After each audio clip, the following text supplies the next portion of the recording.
So, like I said in my previous videos before, the layoffs in 2023 are just beginning, right?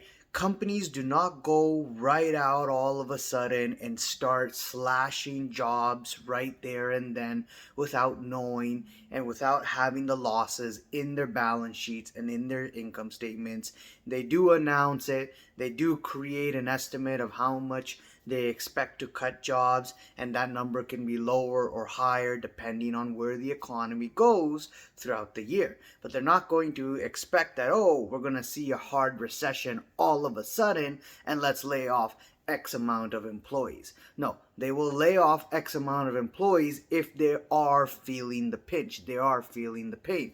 And a lot of these companies, a lot of these corporations out there are starting to do that as they're feeling the pain from all the QT, all the tightening that we have seen in 2022.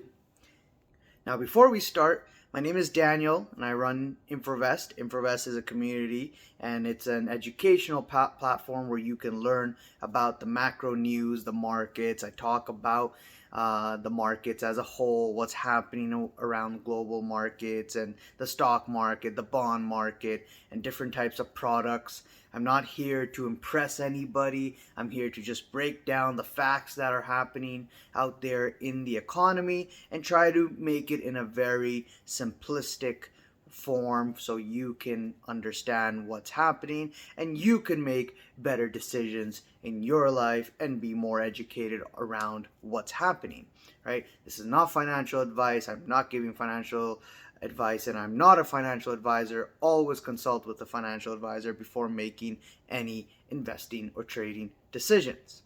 Now, let's move on. Let's talk about Goldman Sachs, right? Goldman Sachs came out just yesterday and came out and said that, hey, the earnings report that we had came out worse than expected, horrible numbers. The investment banking sector didn't do so well, didn't do so hot.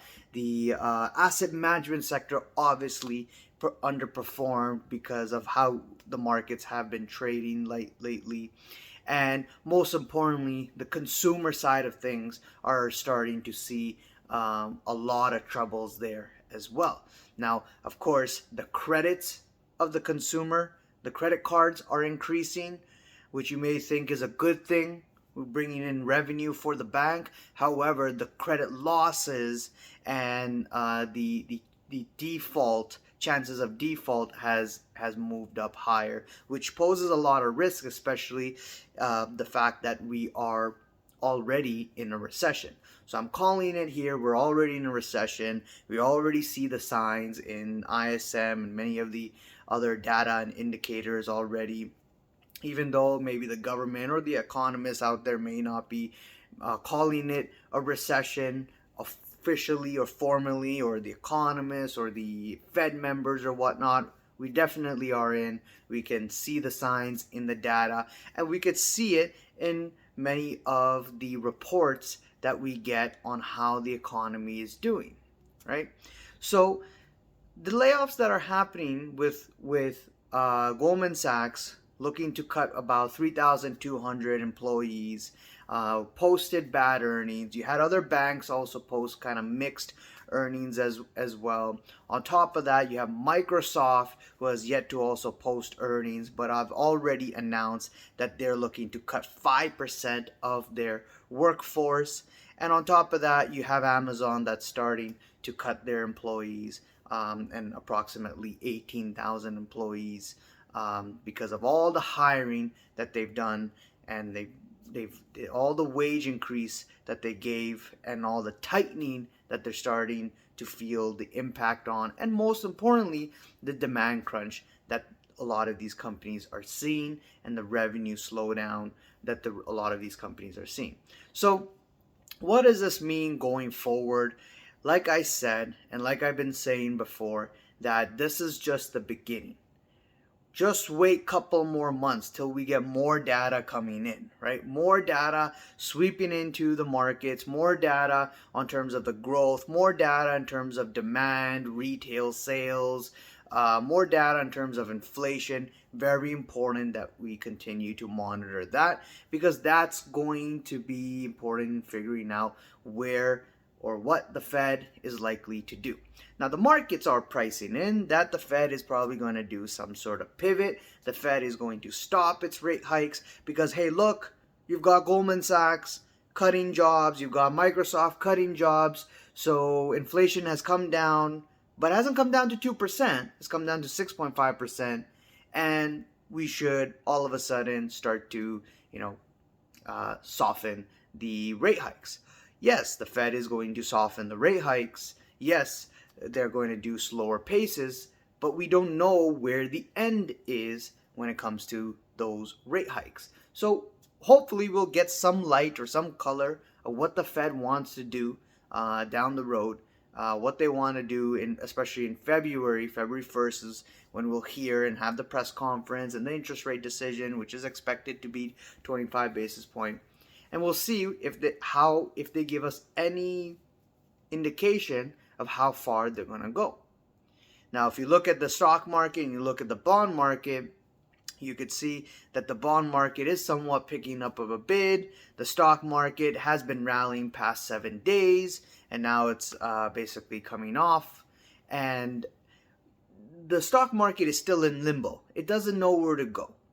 And the stock market's really confused of where it wants to go, especially with all this news that's happening. Is good news. You're starting to see a theme that, yes, good news bad news is good for the stock market, but also you're starting to see some loss in momentum in these rallies, because even though you're getting bad news, even though, yes, you're getting the inflation coming down and you're getting the layoffs that are happening that the Fed wants, even though that's happening, that doesn't indicate that's truly good news. It doesn't indicate how bad the recession is going to look like, which is not being priced in by the stock market. So yes, you're hearing 3,200 from Goldman Sachs, 5% from Microsoft, 18,000 from Amazon. Doesn't mean we're done here. Doesn't mean that this is the end.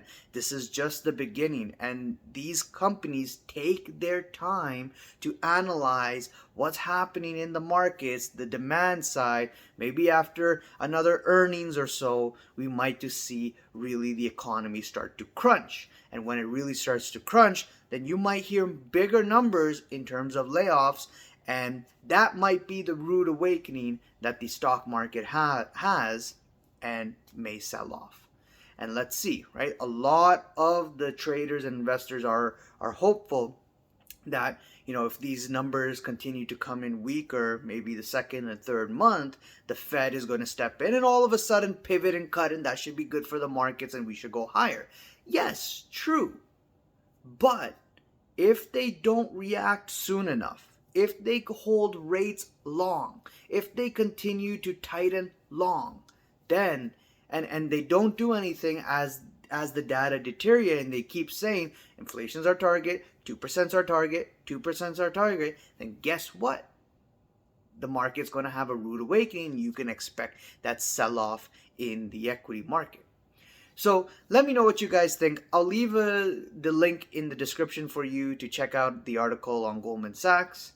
And comment below, let me know what you guys think about these layoffs. Do you think they will continue? They will end? What do you think? We're going to get a soft landing, hard landing? Comment below, hit the like button, bell icon to be notified on the next video, and subscribe if you like content like this.